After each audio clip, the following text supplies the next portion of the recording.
Perjalanan diteruskan di Jalan Tasik Gelugor, sebuah laluan negeri yang memainkan peranan penting di kawasan seberang perai utara, Pulau Pinang. Jalan ini dikenali sebagai laluan P112 dan mempunyai panjang sekitar 4.58 km.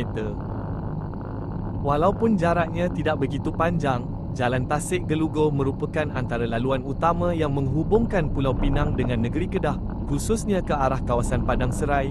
Laluan ini turut bersambung dengan laluan Kedah K112, menjadikannya salah satu jalan penting bagi pergerakan antara dua negeri di bahagian utara semenanjung Malaysia. Apa yang menarik mengenai Jalan Tasik Gelugor ialah fungsinya sebagai jalan bandar utama bagi penduduk tempatan. Setiap hari, laluan ini digunakan oleh pelbagai jenis kenderaan termasuk motosikal, kereta persendirian, lori kecil, dan pengguna harian yang bergerak antara Pulau Pinang dan Kedah. Selain itu, jalan ini juga menjadi akses penting menuju ke Lebuh Raya Utara Selatan atau PLAS bagi pengguna di koridor utara. Disebabkan kedudukannya yang strategik, Jalan Tasik Gelugor sering menjadi laluan alternatif dan penghubung utama bagi penduduk sekitar untuk ke bandar berhampiran atau ke Lebuh Raya Utama negara.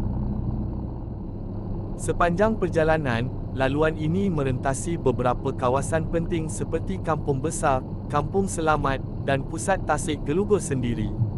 Suasana di sepanjang jalan memperlihatkan gabungan kawasan kampung tradisional, deretan kedai tempatan, kawasan perumahan, serta aktiviti harian masyarakat setempat.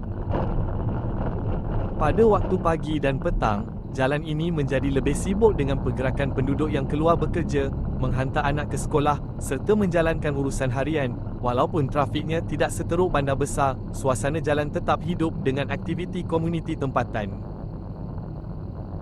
Lebih menarik lagi, laluan ini juga menjadi antara jalan penting yang menghubungkan perjalanan menuju Padang Serai dan sempadan Kedah. Ia bukan sekadar jalan bandar biasa, tetapi turut menjadi nadi pengangkutan bagi penduduk di sekitar seberang perai utara sejak sekian lama.